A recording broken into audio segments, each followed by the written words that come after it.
welcome to Monday. I'm already reading the comments, and I have no idea what these people are talking about. What are they talking about? I was fixing Rumble, which should have been working and just wasn't. So Is that working now? it is now. Luckily, I know how to fix it now on a moment's notice, so I jumped in there and reset it. But yes, hello everybody. Happy New Year. Happy New Year. Yeah, Yes. it's so good to be back. It is. It's fun. I did Chris Aiken Presents a little earlier, and that was a lot of fun too. And I did CMS on Saturday, and that was a lot of fun. So I'm getting back in the groove of being in front of the camera again. Well, that's good. Yeah, Me too, right? I don't know what the hell we're doing. that took a minute. I ain't gonna lie, dude. It definitely took a minute. I enjoyed being away. I love doing all the shows, but I enjoyed a couple of weeks where it was like, hey, it's 4:00. I ain't got shit to do. That was nice. Well, I'm good. I'm happy to see you. So yeah, it's Yeah. good.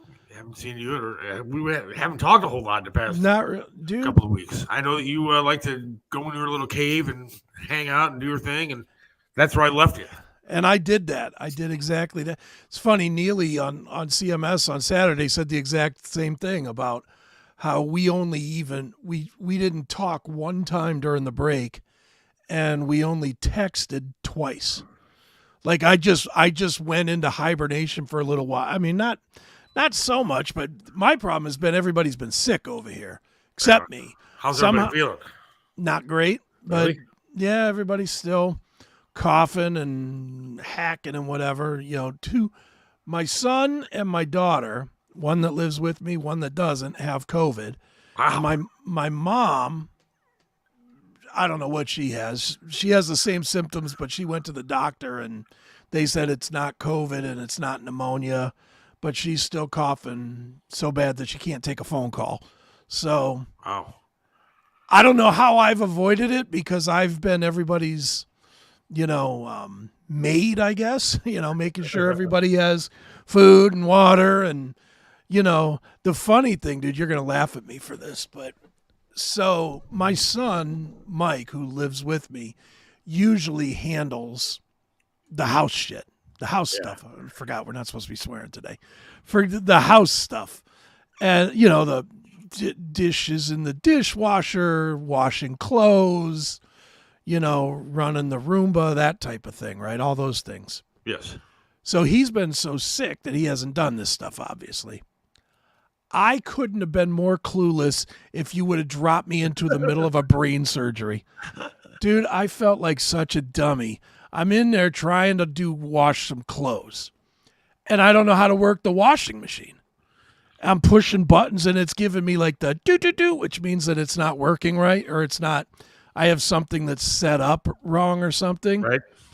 And I'm just like, I'm pushing a button, boop, boop, boop, boop, boop, boop. Open the door, close the door. Boop, boop, boop, boop, boop, boop. I'm like, what the hell is wrong with this thing? And needless to say, it was just that I didn't know what I was doing. You have to turn the settings on a certain way or with a certain pattern or something. I didn't know what I was doing. I didn't know how to start the dishwasher. Dude, I'm so damn dumb. You ready to really laugh at me? Because you're going to laugh. The last time I did laundry was before these pods. Wow. Yeah. That's the last time I did laundry. And so we had a thing of Tide in the room, in the utility room where the washer is.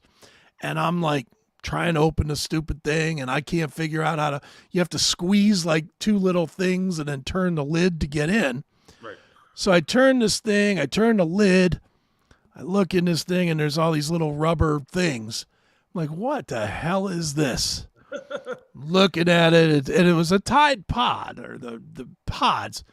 And then I'm like, do I throw this in the washer? What do I do with it? Apparently there's like a little drawer that you put this stuff in.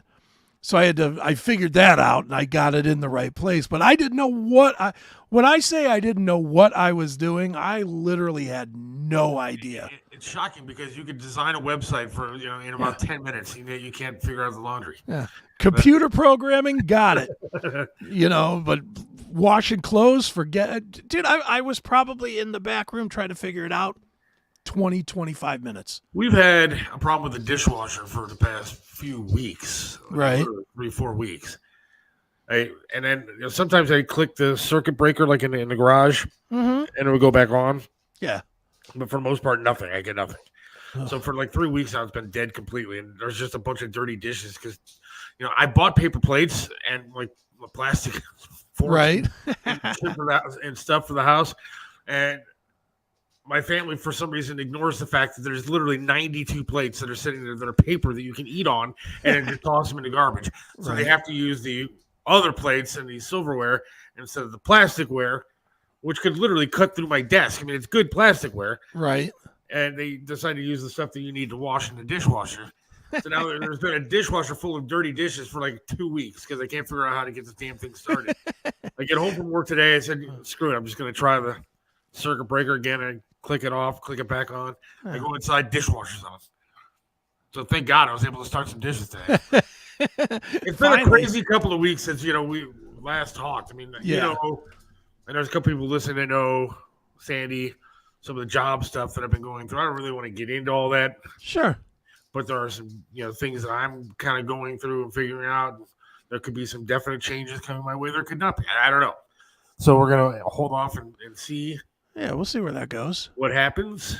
And, looking forward to whatever happens. So, well, here's the tease that we'll leave so that people don't start sending you these horror messages. No matter what happens, it's better. It's good. Yeah. No matter what, it's good. It could be a change to the podcast a little bit, but yeah. No matter what, it'll be, I think, a positive step in the right direction for me, anyways. Let's just put it on the table. Seth's not getting fired. That I know of. No. At least not yet. Not yet. So that it's been an interesting couple of weeks. Like Christmas was good, New Year's was good. That's good. And I'm confused because I see all these like messages about eating asparagus and stuff, and I guess I lost the bet. And what do you mean? You guess you lost the bet? Well, I don't see any new dog pound details in here, so I'm assuming today's Monday. Today's whatever. Monday. But he's had 2 weeks to come up with something, and he has to do it. He'll be here Wednesday. I just want to let the audience know. Yeah, everybody's asking and texting that I have eaten the pound of asparagus. It was, no, it was good. No. And it wasn't as bad as I thought it was going to be. I'm still here to talk about it, and thanks for everybody listening. Appreciate it. Nope.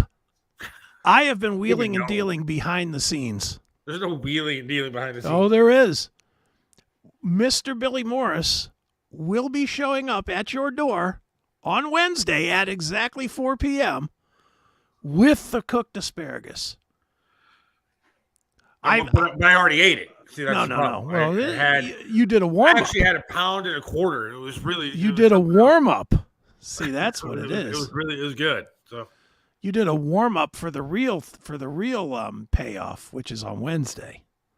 I don't understand what you're talking. There's no real payoff. The payoff is. I had to eat a pound of asparagus. I did so, and now we move forward. The payoff is you couldn't have been more wrong on this bet if you wanted to be. That's the payoff. Literally, John said that they would win 11 games. You said no chance. They'll never win another game over 5. Then you said no chance. They'll never win another game over 6. You know what their final record was? 11-6. I don't know. 11-6. So my prediction was technically right because I got the 6 correct. So well, then you would have had the 11 right as well, just backwards. In the opposite direction. I'm dyslexic. So you're dyslexia, right? It is my dyslexia acting up again, so I apologize. So I technically won the bet by virtue of being sick. No. And so I am out of having to do this. You did not, because the bet was not the record as I remember it. The bet was, would they make the playoffs? And you said distinctly no chance. And they are in the playoffs. Okay, but now they're going to be one and done. They're not going to win anything. Oh in my the God! playoffs. Enough. They're gonna win. They're gonna whoop up on. They beat a Texans team without their starting quarterback. So you're gonna get nervous. You're gonna get a nervous quarterback in there that's gonna throw 5 picks. I mean, I think we should do double or nothing. 5 picks. He had to win a game yesterday to move into the playoffs. That was yesterday. Great. That wasn't against Myles Garrett. Well, I think that John and I should do double or nothing for the. Nope. Well, if you want to eat double, you can, but Billy will be there on Wednesday with your asparagus. Yeah, how's he getting into the house? Because I'll be up here at 4:00 doing the show. Well, we'll get him in. We'll find a way. We'll leave the door open. All my doors will be locked. Oh, no, we'll get him in. Windows will be barred. We'll get him in. If I have to staple everything shut, I will. One by one. All right, so he's going to be here at 4:00 on Wednesday. 4:00, and we're going to get right to it on Wednesday because Billy cannot stay too long because he has a. I know Billy Morrison. He's never been on time in the history of on-timeness. I addressed all that with him. I had a long conversation with him. I even said, put it in your planner. Don't fuck us, or I'm going to definitely come down very hard on you on the air. Is he gonna now? Does he have to come upstairs and feed me, or is he gonna watch this, or is he? Well, he's not gonna feed you. He's not gonna feed you like a child per se. Is he gonna just drop it off at the front door? He's gonna come in for a minute, maybe say hello, and plug his gig, plug what he's doing, and I'm sure he has interest in watching you eat it as well. Okay, but I just had a message come in from Heidi, who is my best friend, who listens to the show regularly, and I love Heidi, and she's has great ideas and great thoughts, and I respect everything that she says. Mm-hmm. Asparagus in large doses can be fatal to diabetics. Oh, stop it! That Heidi said it. Yeah, well, she's the bastion of all honesty. So yes, she is, and I respect her opinion. I'm terrified for my life, and I think that stop it. This is not large doses. 14 stalks is not large. 14 doses. stalks. How's it 14? That's 1 pound. 1 pound. It's not 1 pound. Sure it is. Billy better bring a scale because I'm not eating do you realize over that pound? You may end up getting more because of it if you bring a scale. And now I actually have read that you're only supposed to eat some of the top part of the stalks because the bottom parts can be bitter and horrible for you and make you really sick. I guarantee you're going to like it. How's he cooking it? Do we know this? I do not know that. I mean, he's going to knowing Billy, he'll smoke it and it'll be soaked with like some kind of butter or something so that it tastes fantastic. Probably a little Parmesan cheese. I mean, I caved in. I was going to have him boil it and have it just raw. But I was like, Billy, can you make this good? And he said yes. So whatever he's going to do, he's going to make it good for you. That is true. I've never even looked at asparagus. You will like it. I guarantee. I guarantee there's no way that I'm going to like it. You're going to like it. And I don't even want to touch it. I don't even want to see it. It tastes like iceberg lettuce. Yeah, right. Then pour some ranch on it. I'm good to go. Give me some ranch and some croutons, and I'm happy. Even Chiselka said on your Facebook that you'll like it. Yeah, because he said that he was going to chop it up into like some sort of pasta with like Alfredo sauce and stuff. If anybody knows you front, forward, or back, it's Mike Chiselka. Exactly. And he had it right. If it was in Alfredo with some pasta and some chicken, I would probably eat it without a problem. It's going to be in plate Alfredo. Man, I better have some sort of a dipping sauce. That's all I'm saying.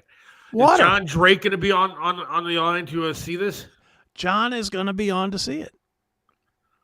He will be with us. I don't know if I want that dick on it. I mean, that guy on here. He will be with us. I don't know if I want him on here. He earned it.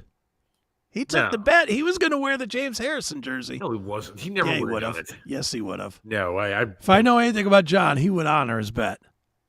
He would hate it. He would be dropping more F-bombs than I normally do, but he would do it. And he would hate it, the fact that we'd be sharing those pictures around. He would hate that. Can asparagus be fatal, right? Oh, stop. Can anything be fatal? Water can be fatal. Yeah, if you drown yourself. You drink 40 gallons of it in 3 minutes. It's not going to be fatal. Everybody eats asparagus except you. Certain people may be sensitive to the compounds in asparagus, which can cause digestive discomfort leading to death. Stop it. You're not going to have death, and you're not even going to have that. You're not eating that much. Asparagus can cause flatulence, stomach cramps, gastric upset in a lot of people. So take a Tums. Why can't you eat asparagus? You're going to be fine. It is possible to have an asparagus allergy, which I think that I have. You do not have an asparagus. How do you know I don't have Because that? I know. You have an asparagus fear, not an allergy. I have an asparagus allergy You that do not. prevents me from doing this challenge. Show the doctor. Bring the doctor on then to How many say doctors do I need to see to prove to you that I have you need See? one on this show, on the program. all things you already have? See? I have all of that. Yeah. Well, you're going to have some asparagus too on Wednesday. There's no welching here. Go to my house to get the vid. Oh, the COVID. Yeah, if I get the COVID, I won't be able to taste it. Well, there you go. I guess you could. I guess that would be that might be better. No, I think I'll pass on that. If you don't have to taste it. Heidi says have the throw bucket nearby. I warned you. See? It Heidi's not on that my bad. side. I am astounded that there's not more people standing up saying that asparagus just isn't that bad. It's really not. You know what's funny? As soon as we announced that it's not happening today, Yeah. the numbers went down by like half. Oh, damn it. I wanted to see it. Look, I hope it does make you puke personally. Why would you want to see that? Because that makes it that's better content. That's better show content. It won't though. I guarantee you it won't. It's not that it's not it's such a non-harsh vegetable. The point is I already ate the pound of asparagus. No, Show's you did over. not. Nope. No proof. What, I need proof? You need proof. My word isn't good enough to you, my friend? Absolutely not. Absolutely not. You You're would my absolutely friend. lie to me as your friend. Why would I lie to you? Because you would, because you don't want to eat the asparagus. That's why. Well, I guess that'll happen on Wednesday. Yes. 4:00. Don't be late. 4:00. And then you'll have a whole hour to tell us about how much your stomach hurts. Is there asparagus behind me? Is any of those things asparagus? No. That's broccoli and peppers. I don't know what it looks like, to be honest with you. So.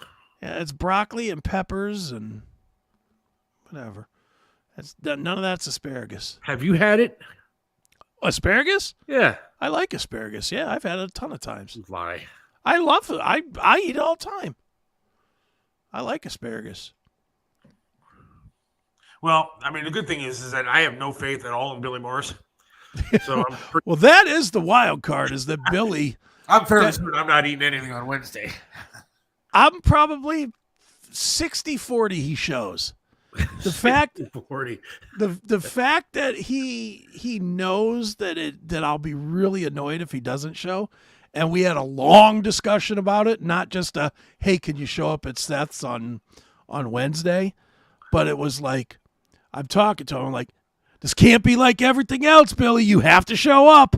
You can't tell me that you're busy. You can't say this came up. He doesn't even have my address. Well, he's gonna have it by Wednesday. You don't have it. I have it. No, you don't. Yes, What if I I just do. don't give it to you guys? You gave it to me. I would never give it to you. You gave it to me when you first moved in there. I forget why. Oh, when I was allegedly going to drive over there and bring you the fucking Godfather. I got to stop swearing. Jesus. The other show I was swearing a lot, so now it's hard to stop. Here, good question.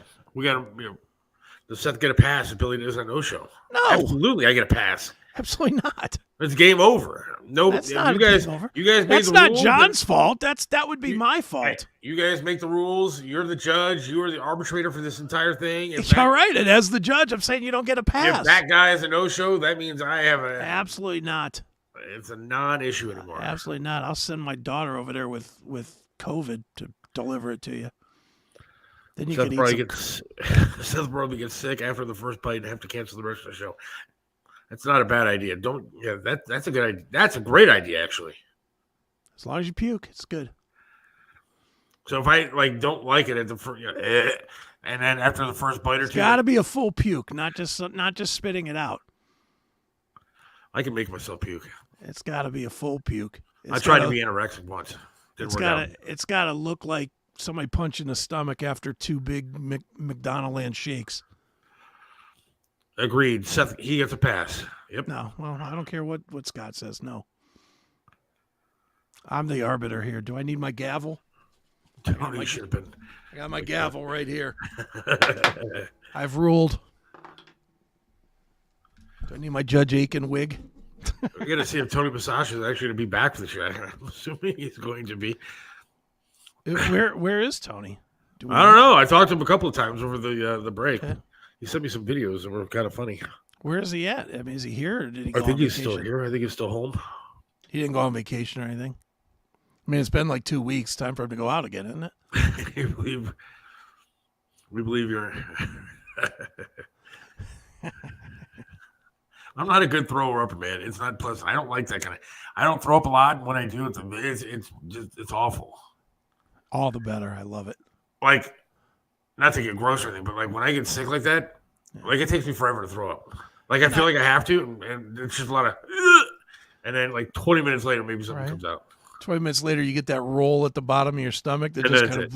Then it's finally over. And I wish it was different because sometimes you just like to feel better. You know? Mm-hmm.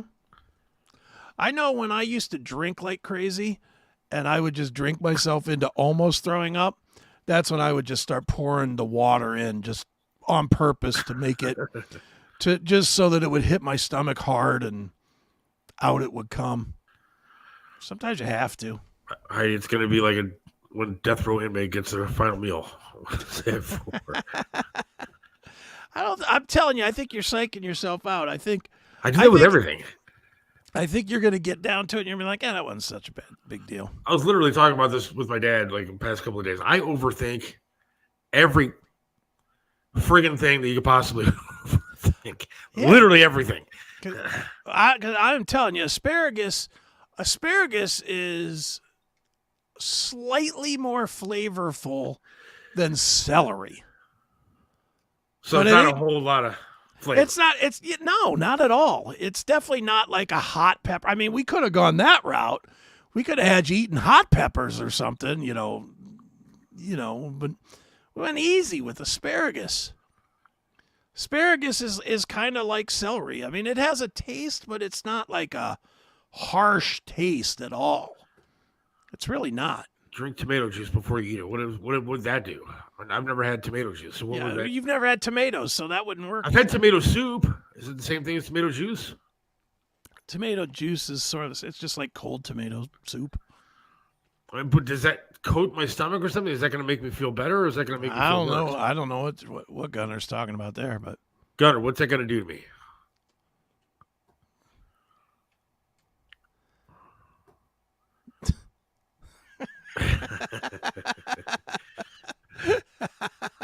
Well, I guess we'll see what happens on that's funny. On Wednesday.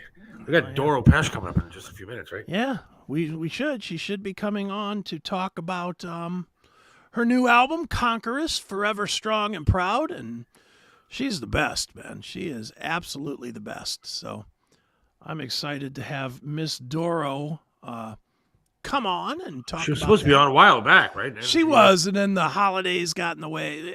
Like everything at the end of the year, the holidays got in the way, and she might have been sick or something. I don't remember. It's been crazy, man. It really has. It's been holidays got away in a lot of different things.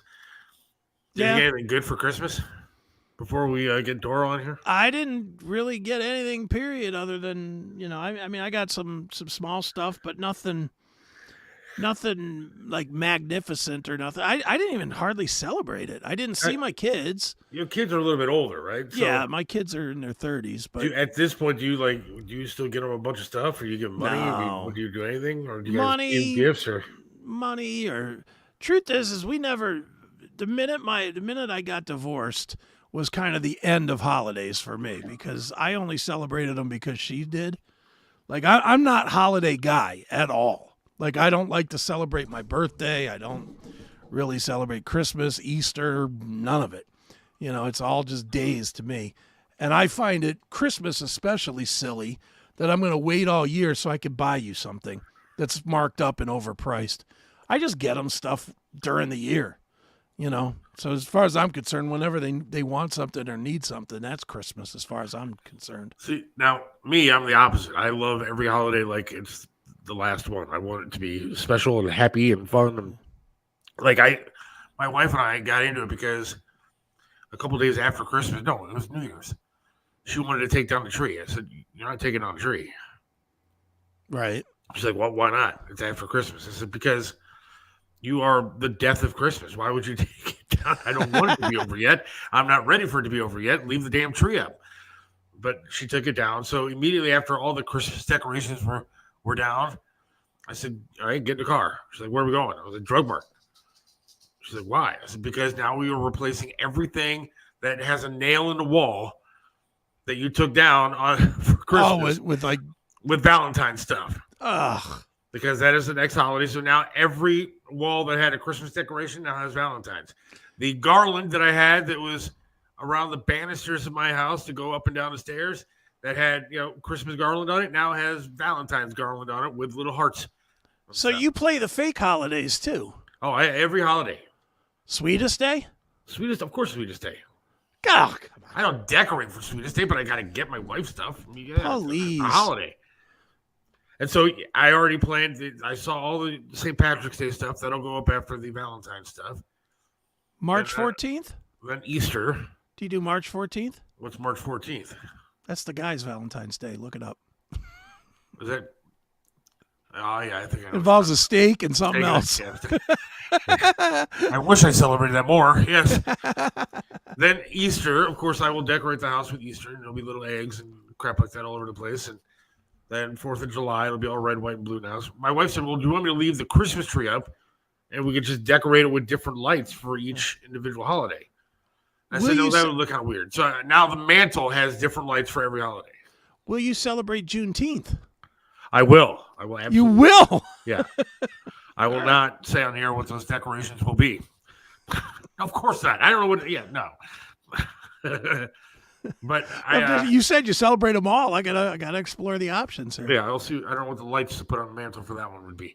But every other holiday will have lights around the mantle with whatever color the holiday is. All right, look at you. I have to. I like lights. I'm sort of weird like that. My wife bought me for Christmas like a big giant. It looks like a tampon, but it's actually a light. It's like a 6-foot light. Okay. And it does like a billion different color combinations and everything. Right. I came home the other day that it was set to like the trans flag colors. I said, "Okay, it does 8 billion different combinations. We can find one that's not this." But then my daughter got me a light. It's like a mini Darth Vader that lights up, which is pretty sweet. That's cool. I like lights and crap like that. So that's why I like holidays. Yeah, absolutely. Well, that's pretty cool. Yeah, if you like the holiday, look, I'm not trying to tell anybody that they should, be Scrooge like me. I'm just saying that for me personally, I don't have time for all that. I do not have time. And this year was especially good for me because the kids were out of the house and my mom was in she was out in Vegas. She went to Vegas and checked out the Sphere and, did that. Did she like that? She did. She said she got stuck watching some crappy conservation movie or something, and then it was still like the greatest experience ever. Yeah, see, the only bad thing that I've heard about that place is that they are starting to run like ads on it now. Oh, of course. So you're driving by and you just see an ad. Like I can picture like his eyes, like this stupid Sphere. Like I don't want to see that kind of garbage, but right. I mean, I guess it's probably good for the money. Yeah, I heard it was expensive to see this conservation movie. I heard was about $200 a ticket. Wow. Yeah, I guess the U2 show at the Sphere is like $400 a ticket. Yeah, and now the highest grossing tour that's out there right now, that Taylor Swift's taking a break. Did you see that comment from Brian? I can't put that up there. No, that's wrong. Why would you say that, Brian? Because he's a CMS fan. He's a I'm not saying- CMS. He's a CMS fan. He thinks the same rules go from that show as this one. Yeah, I can't put that on. I'm not gonna put it on this show. No. Well, there's I'll tell you the big difference. This show is on YouTube. That show is not. It's not. No, not at all. I thought I saw something that you changed your time on your CMS Presents show. Is that wrong? I didn't change the time. Facebook said like Saturdays or something. No. It said you and Eric Ferrantino on Saturday. You got to look that up. Well, The post he had. yeah, whatever. It's not. I trust Facebook as far as I could throw it. Yeah, I don't know. I was definitely doing some tweaking around with. Dude, this is something you should look at too. Do you know that you can monetize your Facebook page, your personal Facebook page? With stars, right? Yeah, but my friend Eric from Chris Hagen Presents, he made like a few $100 last month. Really? Yeah, on his personal Facebook page. On his personal page? Yeah, on his personal page. Just posted pictures of his cat and shit. Stuff. Get out of here. Yeah, that's what I'm saying.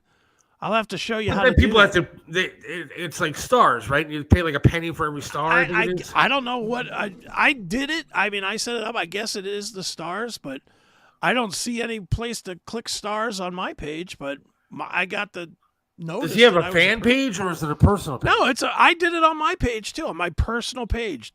Really? That's why I changed all the pictures and stuff on it, and changed where it said that my job was a pulse tester at a funeral home to like my actual job. Now the question is, do people have to pay to see your picture then, or does it just pop up? No, they just pop up and you get paid for the traffic, I guess. All right. We could talk about this later. Let's play some Doro music and then get Doro right on her waiting. Let's go right now. All right. Only true Canadians feel what they feel. You don't have to prove nothing. I know what's on your mind. We all just belong to one thing.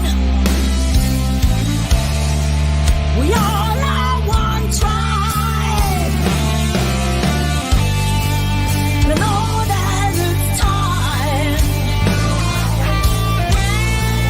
Know that it's right. Only true metal maniacs know how it feels. Only true metal maniacs know what's for real. Only true metal maniacs know what's there. And let's welcome our guest to the show. Or not. She walked away. She walked away. There she is. There she is. Hello. We can barely hear you, Doro. You're breaking in and out. Okay, maybe I do it like this. Do it that way. Is it that better? Is it better? Yes, ma'am. Yeah? Good. Okay, good. Okay, Well- I'll put you a little bit higher. Yeah. Okay. Well, Doro, we've been doing this show for a year now, and we finally have a legend on with you. So welcome to the show. Thank you so much for having me, guys. It's an honor. That's great. Nice. Well, Doro, we're going to talk about the album Conqueress. Why don't we start there? Tell us a little bit about Conqueress, Forever Strong and Proud. Oh man, yeah, I'm so happy. It came out, I think, pretty good, and it has 20 songs on it, and it has great highlights on it, and it's available in picture disc and splattered vinyl. So if you guys are vinyl junkies, that's the vinyl. I love it, and it's actually double vinyl and splattered, and that's a nice picture of Brazil, our Monsters of Rock show, and this one. So I'm all happy with it, and I think the fans love it, and so far the reception was great, and the feedback was great, and we played a couple of songs live already. That was actually going over really well, like Time for Justice and Children of the Dawn. That's one of my favorites. And yeah, but I love all the 20 songs. So, and I just heard you guys play True Metal Maniacs. There was actually, the last video and single for the fans. There was actually a thank you to the fans. That's the reason why you see fans from all over the world, from Brazil and Wacken and all over. So the fans are the most important thing in my world. So that's the reason why I wanted to do a video just for the fans. And that was actually video number 6. So we had 5 videos out before the album was released. And and there's a new single coming out in March, and it's our first animated video, and it's so funny. I saw the first 2 minutes. It's so hilarious. When you guys will see it, it's funny as hell, and it's for the song Lean Mean Rock Machine.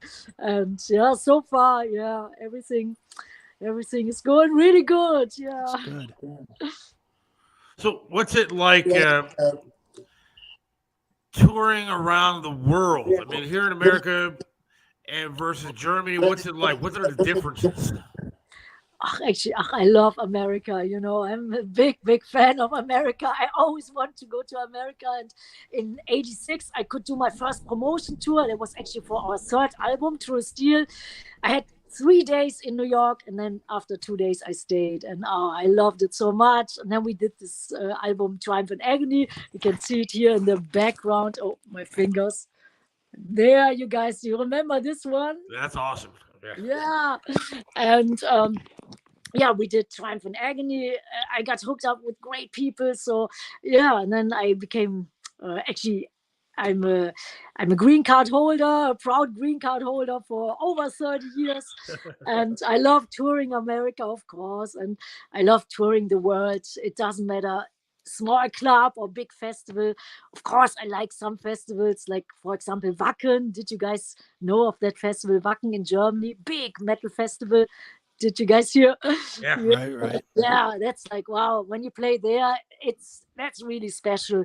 But other than that, I love touring the States and playing festivals in the States. What do you like about the festivals so much, other than playing clubs or like just bigger concerts? Why do you like the festivals? Actually, there's one big reason, because you meet all your friends again, like friends from other bands. Like actually, that's the reason why I have 2 duets on this new album, because I met Rob Halford last year in France at a festival. It was Hellfest, big festival, great festival, and we were talking, hanging out backstage, and then Rob Halford was asking me what I'm doing. And I said, just finishing up a new album. And then we both looked at each other, and I said, Rob, are you thinking the same? He said, yes.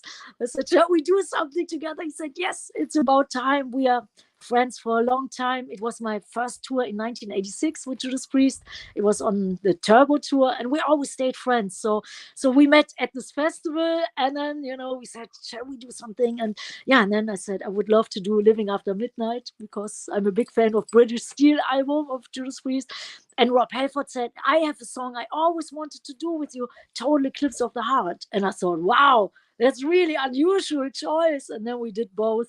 So playing festivals, you always meet, like, the people you love, other bands, and I played, the last festival I played, Kiss was there, and the Scorpions, and we all hung out together, and it's that's one of the main reasons I love festivals. And of course the fans, when the fans are in good spirits, when there's a good atmosphere, and when they're all like, happy to see all the great metal bands, that's like, that's the best.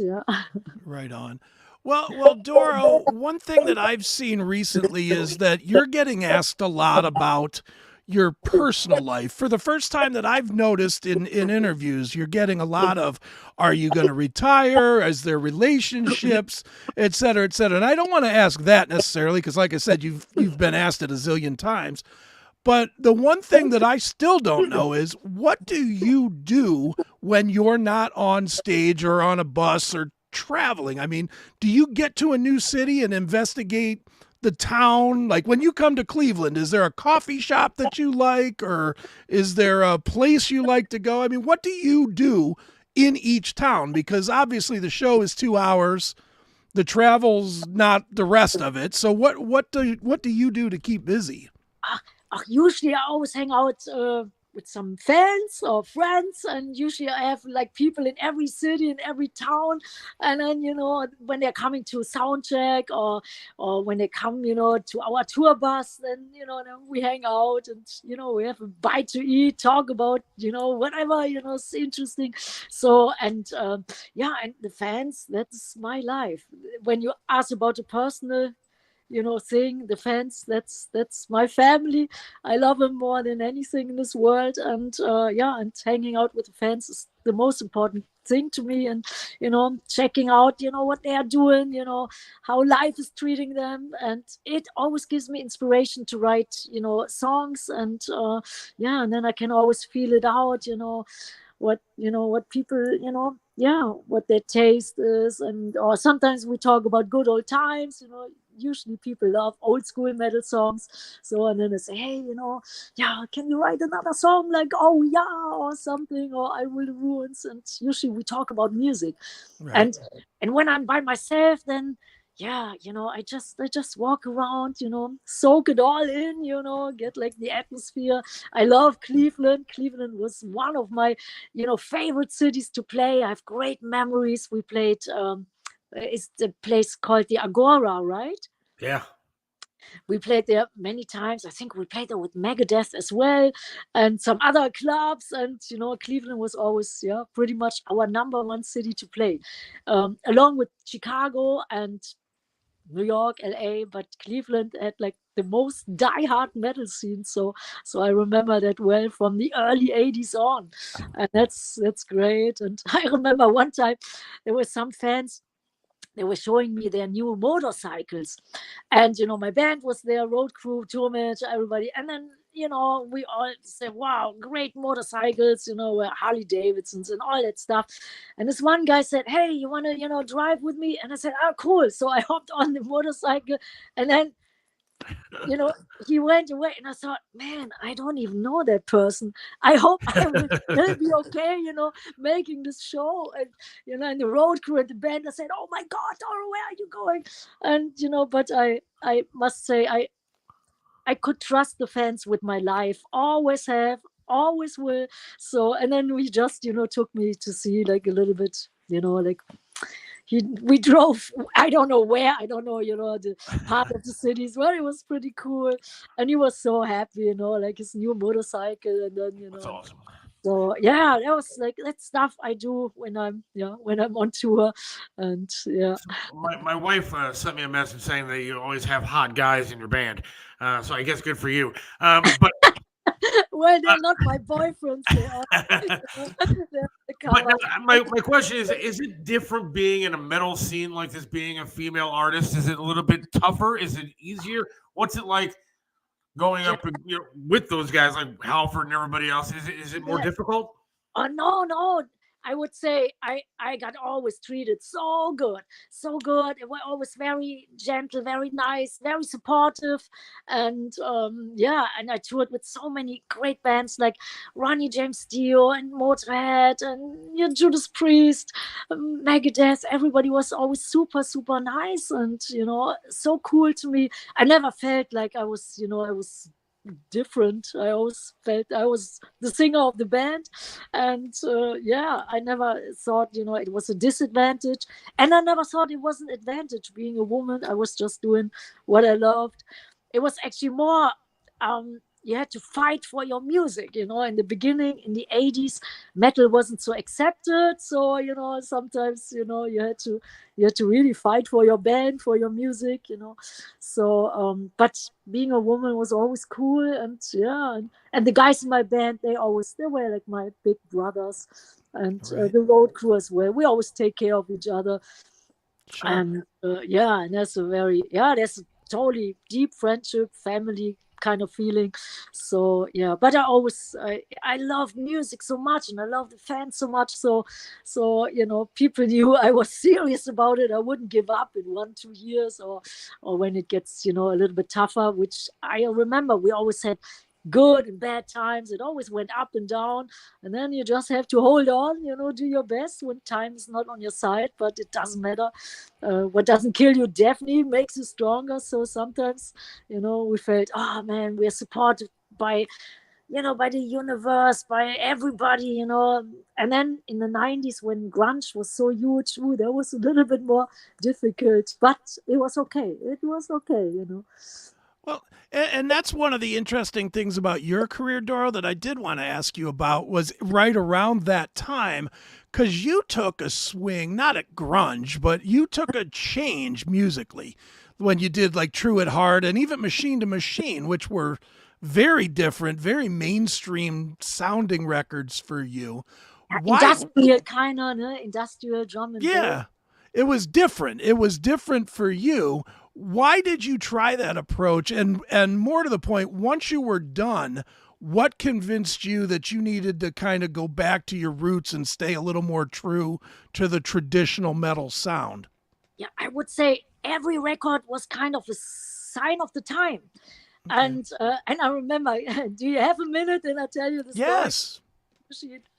Actually, I did record in New Jersey with great producer, Jack Ponty is his name. Mm-hmm. And we had great musicians and stuff. It was great. And we recorded one record. It was called Angels Never Die. And that was when grunge was pretty big. It was in 92, 93. So the first album you mentioned, True at Heart, that came out because it wasn't grunge, but I think it was a beautiful record. It had beautiful, soulful songs. I loved it so much. And Angels Never Die was like, it was pretty rocking. But the record company said, okay, did you choose a song or single yet or for a video? And I said, yes, I think it has awesome songs. And then they said, well, but is it grunge? And I said, no, it's not grunge. And I said, well, if it's not grunge, we can't release it. And I said, well, you can check out the songs. I think it's really cool stuff. And I said, it doesn't matter if it's not grunge sounding, then we can't release it. So I thought, oh my God. It was still released in Europe and in some other countries, but not in America, which was heartbreaking. Now, anyway, we toured and stuff, did a live record. It was all cool. So I was working on the next album. There was actually Machine to Machine, which it didn't have this title yet, but it was the next album. And then we had almost this album done, finished. We were mixing. And then one night I woke up and I thought, man, I got to talk to Jack Ponty, the producer. And I said, hey, Jack, I got to talk to you. And he said, yeah, Doro, what's up? We're almost done. Record sounds amazing. It's all cool. And I said, yeah, I just have a little tiny thing to talk about. And I said, Jack, I don't feel the record. I don't feel it. And he said, what do you mean? The record is done, They're way over budget, 2 times over budget. I said, Jack, I don't know, man. I don't feel it. He said, oh my God, we are in deep shit now. We are in deep trouble. And he said, let me think about it. And he was probably, totally like, he thought I was crazy. But one day later, he said, Doro, you know what?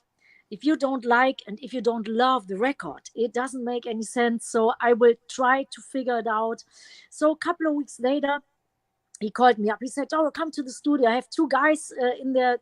The name was Camus and Andres. And they are from New York City. They were really like, drum and bass kind of people and really cool. So we were talking and stuff. And then I said, well, how you guys write songs? And then he said, well, we just put on a drum loop, then we jam a little bit. I thought, oh man, that's not the way I like to write songs. Usually I write songs, the idea, the melody and stuff. And then, I thought, this will probably not work out. So they were in the room jamming.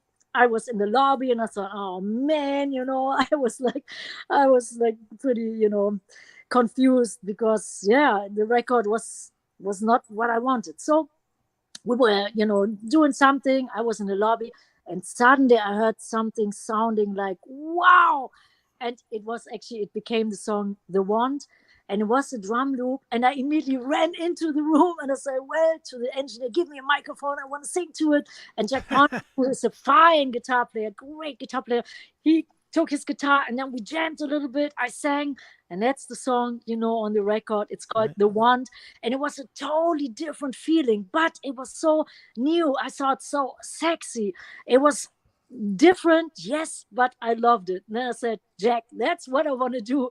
So these guys, they stayed a couple of months, and then we did this whole record. And actually just, I think maybe 2 songs made this album of the stuff, which I thought, it's not my cup of tea, but it was just a feeling. So I thought, you always have to follow your heart, even when it's against all odds, even if it's like, like not, you cannot even explain it, but I always have to do what I feel. Yeah. And then we did Machine to Machine album, and then we did the Love Me in Black album, which I loved so much. It was the follow-up. I did it in New York City, and then slow but sure metal started to come back.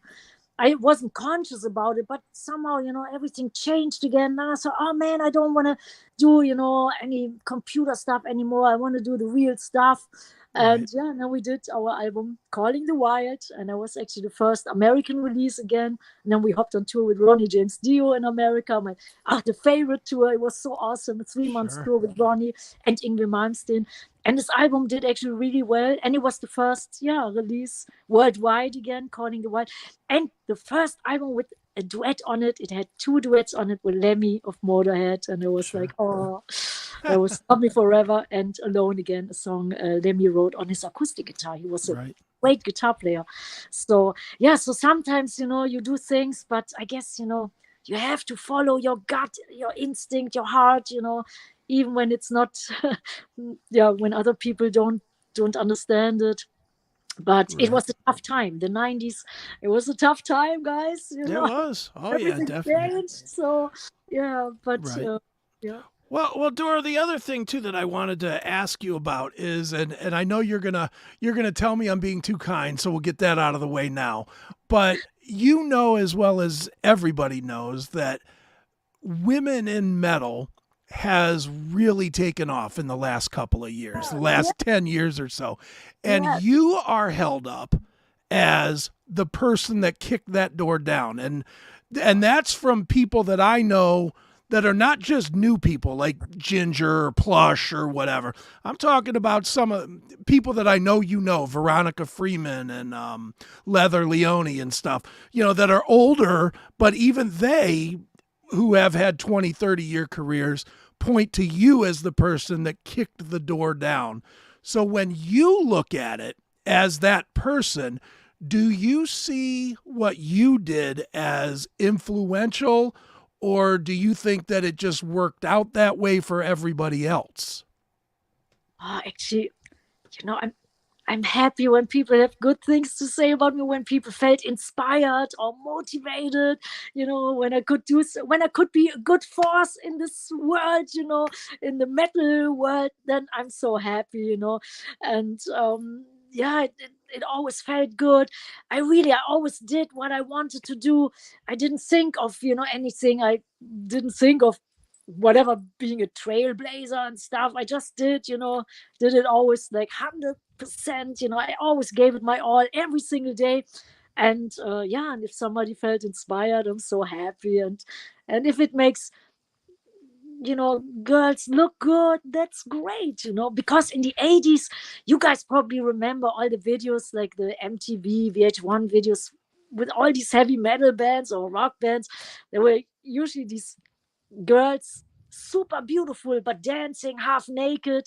And it was not, it looked good, but it was actually not so, it was not so powerful. I thought it looked sometimes, like sometimes cheap, actually, and I never wanted to, make especially girls feel, it's like that's the thing to do.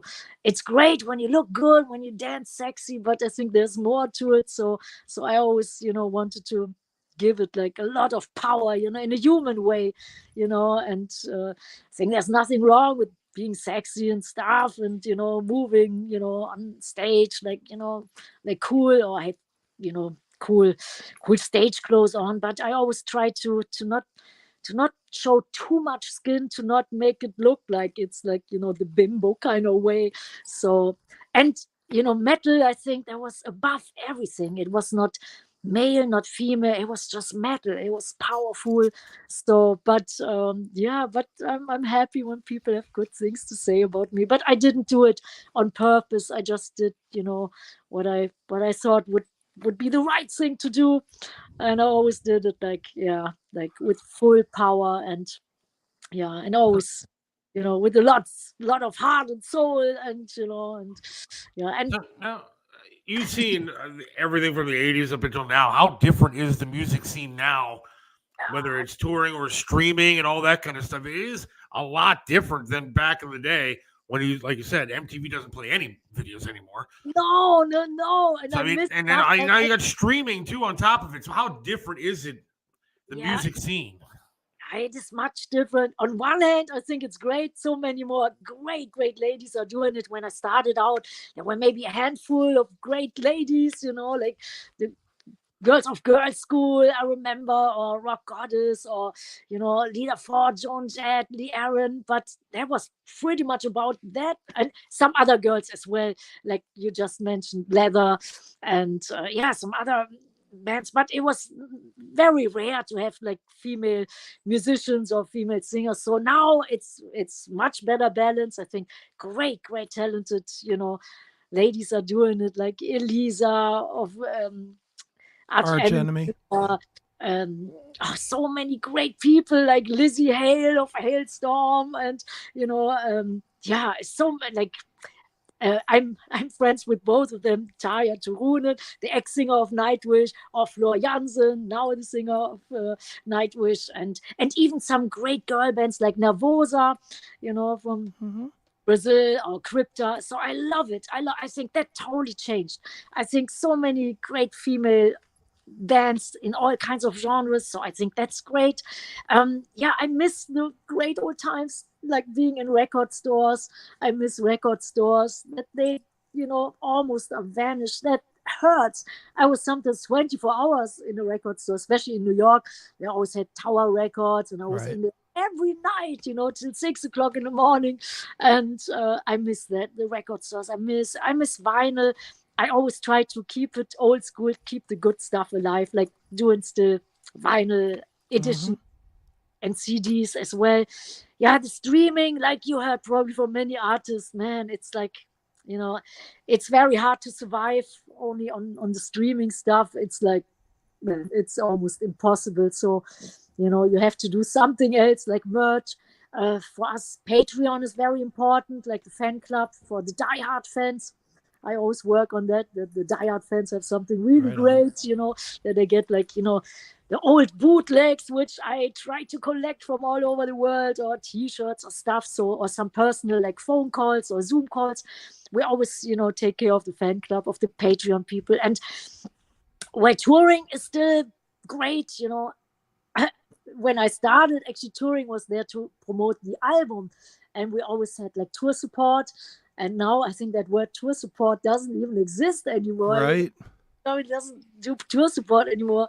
So you have to try to make money while touring, which is very difficult, because you have the flights, hotels, tour bus, musicians, road crew, it's that's very tricky, but we always try. And and when I see the fans, then everything is worth it. Everything is, so whatever I earned in my life, I always put it back into the show, the tour, into the fans. But it's different times. And the streaming, I don't know about that. I rather have something in my hand, and I'm not such a big fan of that. And old school, Right on.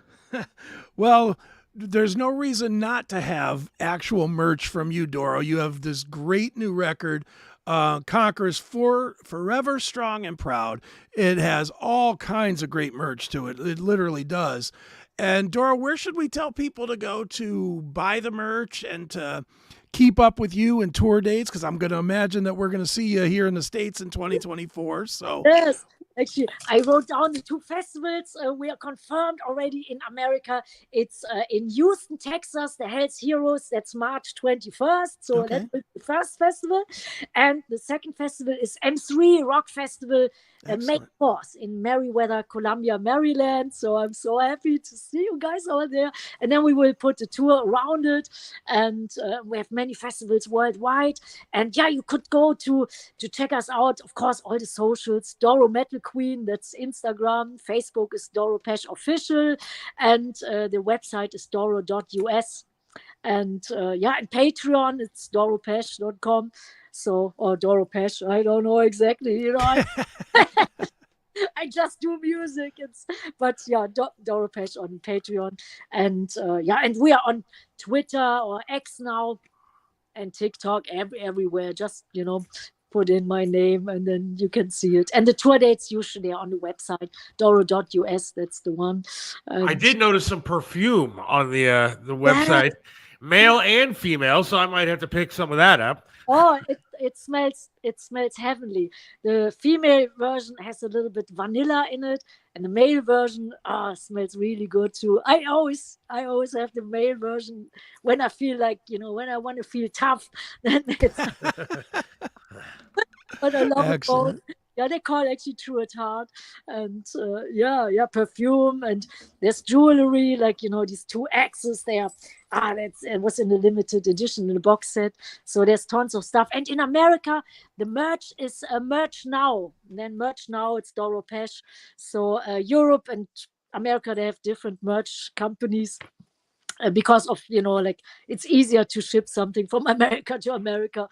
From Europe, it's quite expensive. But yeah, Merch Now, that's that. And thank you so much for letting me tell the fans about it. But anything is appreciated. And of course, buying the records, that's great. It's better than streaming. But whatever is like your thing. I know young people, they don't even care about like vinyl anymore, I think. Like, when you're 12 years old, you probably don't even know, what a record player is.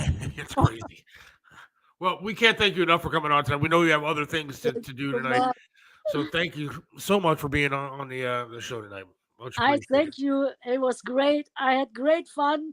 I want to say hi to all your viewers, listeners. You guys are really cool. And I hope I see you live, maybe on a gig or festival or wherever on this planet. And it was really cool with you guys. And we're going to wrap it up, Chris, playing some music as well, right? We're going to play the Total Eclipse of a Heart with Mr. Halford. Yes. Oh, yeah. Say hi to Rob. I love him. Forever. Thank you so much. All right, Doro. Take care. Fun, you too. Every now and then I get a little bit terrified, and then I see the look in your eyes. Around, bright eyes. Every now and then I fall apart. Around, bright eyes. Every now and then I fall apart, and I need you now. Tonight, and I need you more than ever. And if you only hold me tight, we'll be holding on forever. And we'll only be making it right. 'Cause we'll never be wrong. Together we can take it to the end of the line. Your love is like a shadow on me all of the time. I don't know what to do. In the dark, we're living in a powder keg and giving us spark. I really need you tonight. I think that's kind of cool. Dude, she rules, man. Doro is one of my absolutely favorite people in the world to talk to. She is the best. So. And she's a talker and she's hot, dude. Oh, yeah. Oh, dude. She's talking about, never trying to be hot or whatever. She's been hot since she debuted. She's a good-looking woman. She is, and she's I don't mean any disrespect by that. She's a good-looking woman, dude. And when she debuted with Warlock, I think that was like 86 or 87. I mean, she's not young. She's probably in her late 50s, early 60s. Yeah, she's got it together, man. But she loves the metal. That is for sure. She lives it. It's good to see, man. It's good to see that people are still passionate about that kind of music. Yeah, dude. She was so excited to just kind of show the vinyls and stuff that she's got for. She loves it, man. And good on her, man, because she really. Oh, somebody just told me it was 84. Oof, that she debuted. Well, you know the one song, right? All We Are. Do you know that? Oh song? yeah, I know that song. All We Are. Yeah, play that song. Let me find it here. I'll pull it up real quick because that's a killer song. I mean, that's Doro. Let's see. That's Warlock. Warlock, All We Are. That's just the best. All right, let's see. Is this going to make me sit through a freaking commercial? It sure Of course is. it is. All right, here we go. Present, share screen, Warlock. Here we go.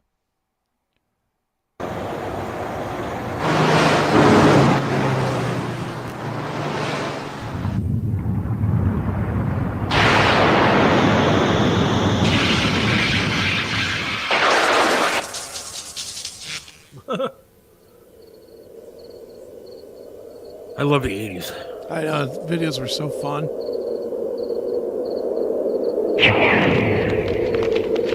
Look out. Hey, it's Billy Morris.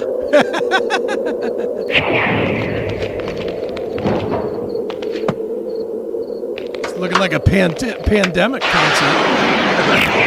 All we are, all we are, we are all we need. All we are, all we are, we are all we need.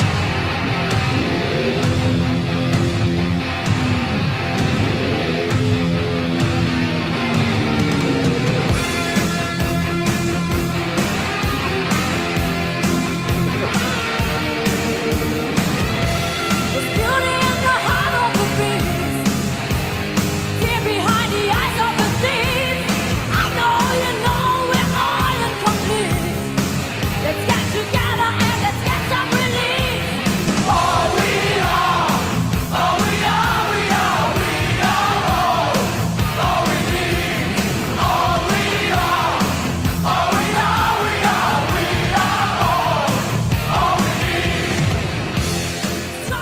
Dude, she brings it, man. Yeah, dude. This is good. I like her a lot. She looks about the same. Yeah, she's still cute. I mean, she How is she in that video? How old was she in that video, though? well, that was 1986 or 7. Yeah, I don't know how old she was born. Well, let's see. I mean, we can look her up here. Doro Pesch We better not. is she is 59 years young today, Wow. as of today. Not today Not is today, her today. birthday, but Right. she was born in 1964. So 22 in that video? Yeah. 22, 23, somewhere in there, yeah. Yeah. But she still looks about like that, really. Yeah, she looks good. Yeah. She doesn't look that different, really. Nope. Doro rules, man. That was good stuff. Yeah, she was I still remember the first time I ever saw the video for her or heard her song. I was in Korea. There was a club there called the MTV Club. It was a hole in the wall nothing club. And the only reason I used to go in there was the guy that owned the place was a retired military guy, and he had a brother that lived in the States and would record all the heavy metal videos Yeah. off of MTV and then send him 2 new videotapes a week of just videos. And they would just play these videos in the club. So and back then that was before, obviously before internet or anything. So that was how we kept up with what was going on in the States with music. Right. And I just remember one night I discovered 2 bands the same night. Halloween, who I'm sure you know nothing about.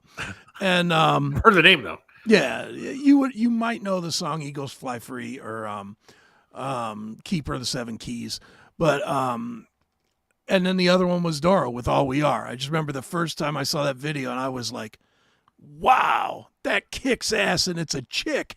I was like, "Yes, it's a chick. She's hot and she rocks." I just, when she's talking about the 80s and talking about MTV and stuff, I just loved MTV back in the day. Oh, Now yeah. MTV is such garbage. I don't even know what's on it anymore. I haven't. I I don't even probably understand haven't why even- these people make videos anymore. I mean, where do you find them? YouTube, YouTube, Vivo? Vivo on YouTube, and that's about it, really. Is Vivo a pay service? I don't think so. I think you can like install an app on your Roku or your Amazon Fire Stick or whatever. I think you Can you get old videos on there too? Can you get anything you want? I don't know. I honestly, I've not really used it. I just use YouTube. I just go and Sometimes when I the think of quality on something. YouTube just sucks though. You know, Yeah, I want to 'cause see some- good quality old videos. Vivo would be where. I mean, I'm sure you probably can find the old stuff because they get paid a percentage. I know how their business works, which is that if they get the licensing, so they get a piece, if not all of the licensing for Vivoed artists, that get plays. They at least cut into what if you watched All We Are on Vivo, Doro would not get as much as if you watched it on just some scrag YouTube channel or something. I know it's all on YouTube, but then finding a good quality video to watch on YouTube sometimes is very difficult to find. It is. And dude, more and more, it's garbage. just getting nutty with the streaming and everything. And it's sad to hear somebody like Doro, who's been doing this for 40 freaking years, and has just been a warrior. I mean, she goes out, she tours every album for like a year. Yeah. She's a warrior when it comes to doing this. And just to hear her say, yeah, there's no tour support, there's no money in streaming, I'm not making any money. I gotta invent ways to make money on the road or else I can't survive. It's like, man, this is somebody who shouldn't have to do that. This is somebody who should be enjoying the fruits of 40 years of success. And she's still working hard.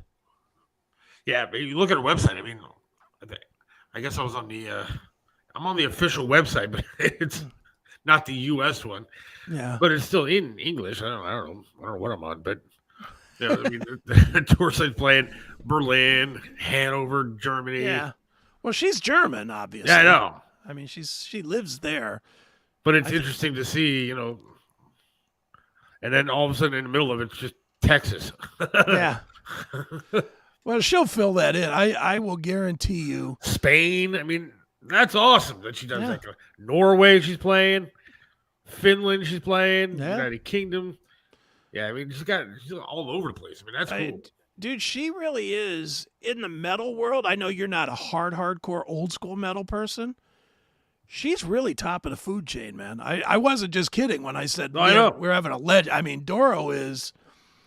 I mean, she's not as big as like a Metallica or whatever, but over there in Europe, she is huge.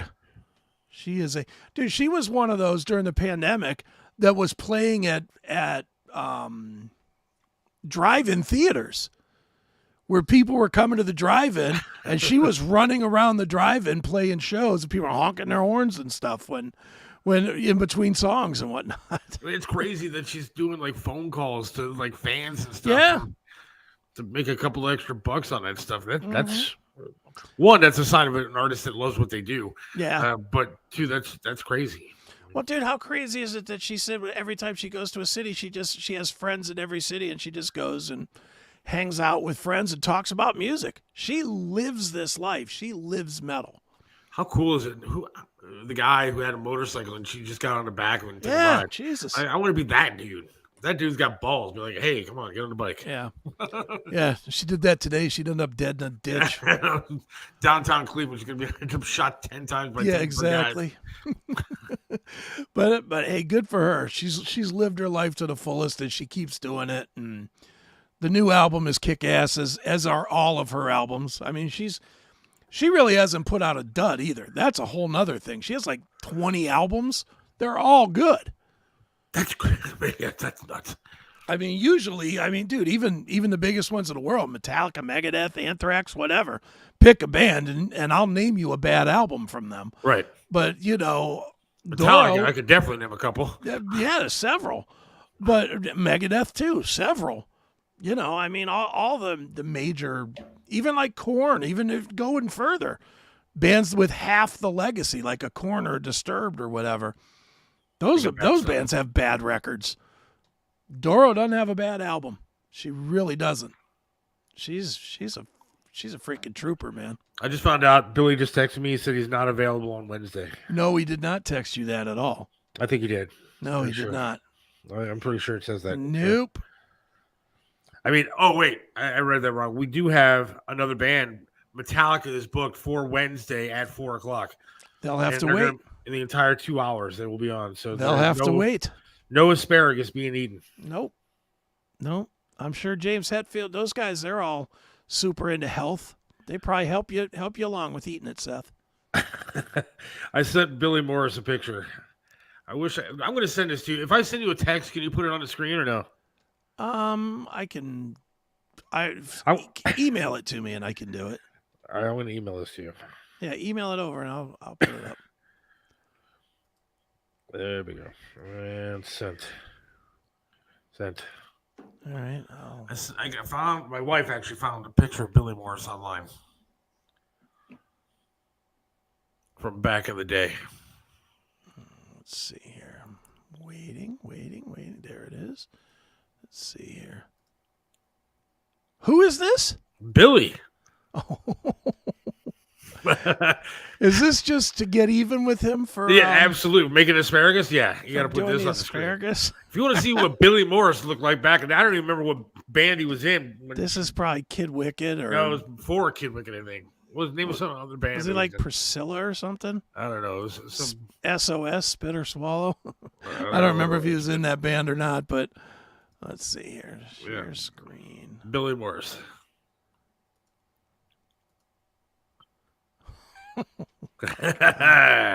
Look at Billy. And I'm sure he's thrilled with that photo. Yeah, that was when trans wasn't cool. He was trying to make it cool. Didn't work. But like I told him, the sad part is dudes back then, when this picture was, actually got more hot chicks because they wore makeup and looked like girls. I guarantee you, Billy. Now, I guarantee you, Billy looking like this was getting laid. Oh, absolutely. No doubt. But that was part of the time. I mean, he looks like he would be in like the Vinnie Vincent Invasion or Slaughter or whatever. He looks the part. That's probably what, about 87, 86? Probably, yeah. Look at the jeans and everything. He's all skinny and he doesn't look like he's eating a burger, dude. Well, you know what the sad part is? He probably weighs within 10 pounds of this, which makes me sick. Yeah, I know. He really hasn't gained a whole lot since then, but he lost a little of that hair. Yeah, he definitely lost some of that hair. But how's that feel, Billy, Mr. Asparagus guy, losing all that hair? Look at Chris. He still got all his. I do. See? I do. And he probably lost it because he put so much bullshit into it. You know, he put so much product into his hair, probably made his head rot. You know, lost some of it. Poor Billy. Well, I support that look, Bill. Brave hairspray than my sister did. Yeah. But he looks just like the guys in Rat or Motley Crue or whatever from the time. He looks like one of them guys. I didn't, the dude next to him looks like, look at the earring and everything. Yeah, well, that guy looks like he just walked out of a Duran Duran audition. I was going to say Duran Duran or George Michael. He looks like half of George Michael. Yeah, it could be. Maybe he's giving Billy the careless whisper. Billy killed the ozone. He may have. That's quite a picture. Whew. Yeah, you like that? Where'd you find that? My wife found it on Facebook or something the other day and sent it to me. But knowing Billy, it's on his Facebook. He's probably proud of it. It probably is. It probably was on his Facebook. Yeah. Billy's like, yeah, these are my early roots. But I don't know. But now look at my wife that's 43 times too hot for me. I know somebody that's dating like a guitarist and local band stuff. It's now all of a sudden like I'm seeing and like getting, hearing a lot about these local bands that are out there. Mm-hmm. There is, I guess, a decent music local band scene around. Is there? Well, kind of, but there's not. I mean, you got to go to the weird bars and stuff to see them. They don't play like. Yeah, they don't play like the Agora or the. No, they're playing like. We went to a martini bar in Menor to see a band. Yeah. I wonder if they play like. I mean, some of them must play at like the Winchester or something, don't they? Maybe. I don't know. So. Billy's birthday's coming up this weekend. Do you know that? No, how old's he going to be? 35? Yeah, well, he claims that, I think, but I think the post said something like, as Billy enters into his 40s. Enters Right. into his 40s. Yeah. He's almost nursing home age. He's 40 years after the first 20. But I guess they're having a Billy birthday bash this weekend, Saturday night at Time Warp. Where is Time Warp? Westlake, I believe. Oh, yeah, I wouldn't be doing that. That's too far for me to drive home. Drive home. Drive home. But it's his birthday. You got to support the guy. I'd love to, but I'm not going to do a Strano. No, thanks. What was I reading? I sent you the top 24, 24 things that come and gone or something like that from Scene Magazine. Oh, yeah. Mm-hmm.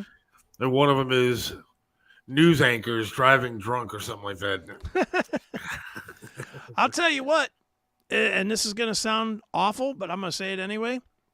Nothing made me happier than Holly Strano doing that drunk driving because it got us a ton of views. It did. They got a lot of views on that. We're at like 10,000 views or on something. that show. That episode has like 10,000 views on it. I mean, I like Holly, and I don't wish anything bad on her, but I like the fact that we got 10,000 views on that video. Yeah, me too. I was talking about that with my wife the other day. I don't think she's going to lose her job, dude. I think she's going to I don't think she is either. They would have done it by now. Yeah, they would have canned her by now. They've already withstood the backlash, and they haven't fired her, so she's not getting fired. And there was a girl that was on there that everybody was saying on Channel 3 that should have gotten the job. Mm-hmm. Cute girl, blonde girl, Peyton, something or other.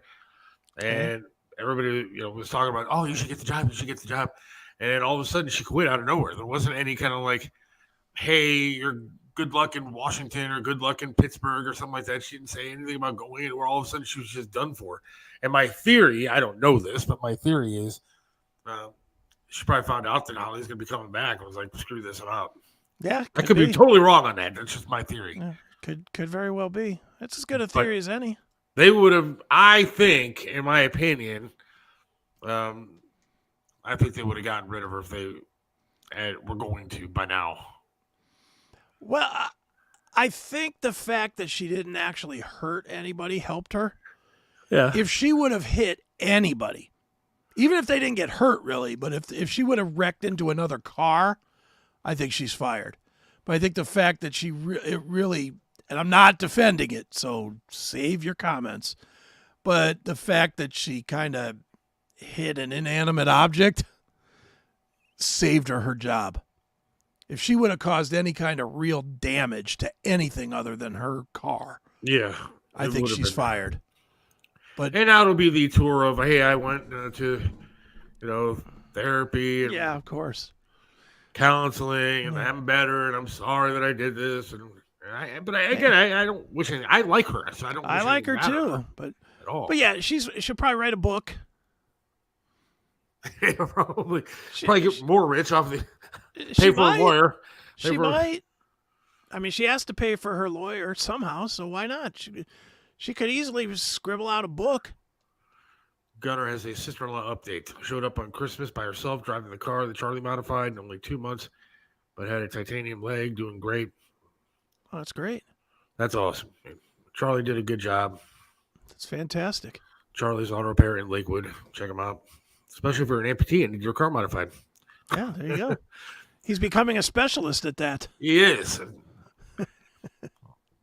They call him Charlie the politically incorrect mechanic on Bob's show. Right. Because of, obviously, his politics. Sure. He's a gun-toting, flag-waving American, and I love him for that. But they call him the politically incorrect mechanic. I said, no, Bob, you got to change it. And Charlie the amputee mechanic. But Charlie's Auto Repair in Lakewood. You got to check out his place. Charlie's a good dude, man. Like everybody at the station, I was taking their cars at Charlie because they would have problems. I told them honestly, if things change for me with my job situation, he's got to give my car a look over to make sure that everything's good. Yeah. How often do you have to get them to tighten the belts or whatever that makes it work? I don't even know how it works. But I don't know. I mean, honestly, all it is like so you know how you have that center console in between like the two front seats that has like the shifter on it? Yeah. Generally. You have the same car as me. Yeah, I have an Altima, so yeah. Yeah, we both have the same color and kind of car. There you So go. next to that console with the shifter on in the middle, there's like a stick, like a long shifter. Looks like a shifter stick kind of. Okay. And it has two bars that are attached to it. One's attached to the brake, one's attached to the gas. And basically, you push forward, Okay. and it stops. You pull back, and it pushes on the gas. So in a way, it's like a stick shift. Kind of, but again, it's not like shifting gears. It's just going forward to stop and back for gas, and it just takes a little getting used to. But it's really not that tough. Yeah, it probably just took you. How long did it take you to get used to it? Day? Two? Maybe a week or so. Yeah. I practiced in like. But part of that was probably because you hadn't driven in 6 months. 6 months. It was like a year since I had driven. But that's what I'm Over a saying. year. You just in general hadn't moved in the driver's seat of a vehicle in a while. But I'll tell you what, the weirdest whole thing about it was when I got behind the wheel to drive for the first time. Yeah. And I'm pushing forward or pulling back for the gas. After I was done driving for maybe 15, 20 minutes through this parking lot, my right leg, which is one that's not there, Right. hurt. Because Phantom pains or what's what's left still of my there? leg, what's left of my leg was trying to push on a pedal that I can't push on. Right. So I got this thing just hanging there because you can't wear the leg while I'm driving. The leg's sitting next to me in the seat, which is also weird. But what's left of the leg was trying to push on the pedals, but you can't, obviously. Nothing there to push. Yeah. But the top of my leg, my thigh and everything was like sore from trying to Right. push on everything. There was one time where I turned and you're trying to turn with one hand. And I wasn't going to make the turn, and I literally tried to stomp on the brake with my leg that's not there. Right. That's funny. But it takes some getting used to. But once you do, it's fairly easy. I wonder what cops do for like a drunk driving test for an amputee. Yeah, I don't know. Because they can't make you get out there and do the shit with the sticking your leg out in front of you and touching your nose or any of that stuff, or couldn't do that or right even now. walk in a straight line. No, I couldn't do that if you asked me to right now. No. I mean, what would they do? Breathalyzer, and then I just That's probably it. You're probably restricted to a breathalyzer. because I couldn't do it. I couldn't stand on a leg and actually it might be easier to stand on the prosthetic because it ain't moving. Just that's on that true. and stick my left leg out. That is true. It might be easier. Who knows? Interesting. But it is I don't know how they would do that. Maybe the test is just if you can get the leg on or not. If you can get the leg on, you're obviously not hammered. Yeah. Well, it's really, that's probably the easiest part right now. I've gotten so used to putting it on. It's like I just swing myself out of the car and just slap it right into the leg, and I'm up and on. Like I could stand up while I'm putting it on. Yeah. Just I start walking. Go. It just clicks right in, and off you go. Well, speaking of amputees, did you see that Oscar Pistorius got out of jail? I did see that. Yeah. Think he'll kill anybody again? Probably. You think so? He looked pretty damn angry. I saw the video of him coming out of jail. I was like, geez, doesn't look like he mellowed any, that's for sure. Wonder what they do in jail. What? Do they let you keep the leg? Especially him, because he was on those blades. Yeah, it Couldn't let him stay on the blades, could they? Could be a weapon, right? That's what I'm saying. They couldn't let him have blades. But I would think even a fake leg could be a weapon. Of course, Still a metal bar that you could bash somebody's skull in with. But you got to stand on the one leg while you're trying to beat somebody with it. It's not as easy as you probably think. You got to hop around. The guy in Oz always stayed in his chair. Yeah. Well, That's all I know. Though. Yeah, that's true. He was paralyzed.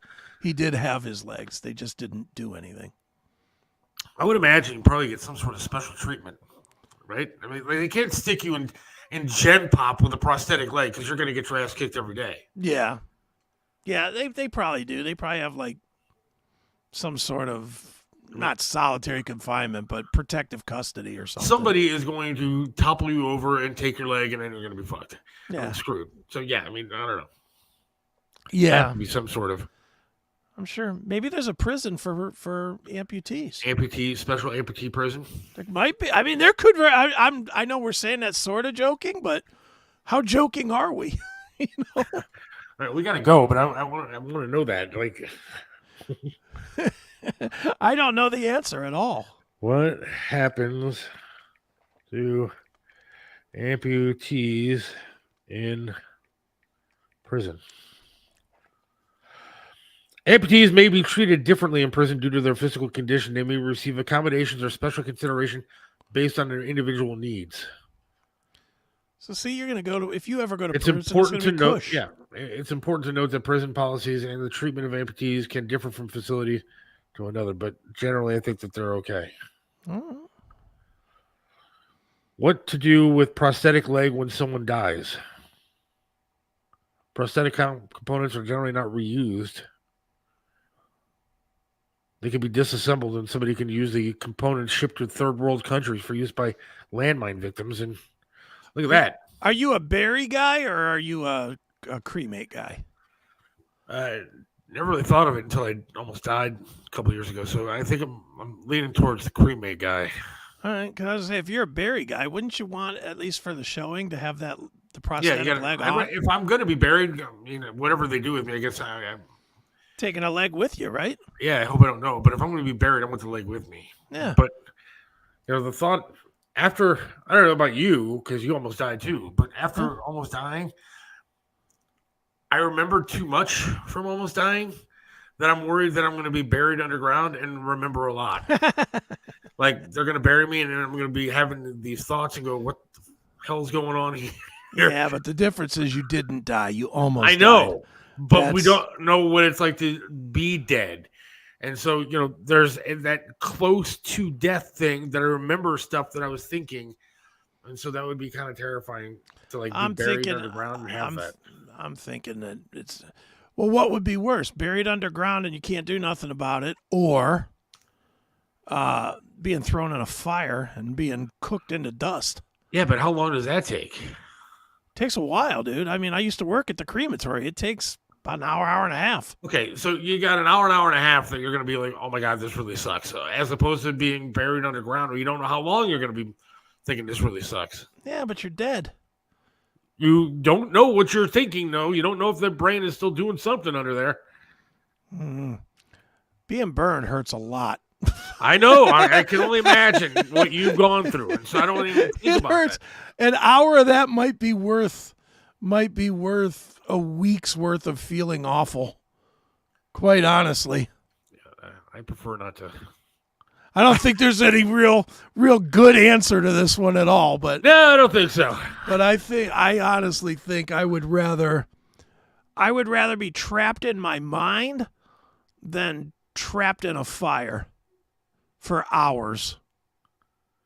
I just want somebody now just to toss me in the sea. How about that? Then you get eaten by a shark. That's fine. And you might feel him taking off your other limbs. That's all right. I'll take that over burning alive or I don't know. I don't know that I would want that either. Set me out in the sea and have let two me of them float orcas away. just ripping you apart to play That's with all you right. or something. Ugh. That's okay. All right. On that note, everybody have a great night. Yeah, we'll be back on what, Wednesday night is the apparently Asparagus night. the asparagus night. That's if I let Billy Morrison in my home. It's known as Asparagus Wednesday here on the Seth Williams Show. Hey now, asparagus Wednesday. All right, we'll talk to you at 4:00, God willing. Have a great night. See you guys. See ya.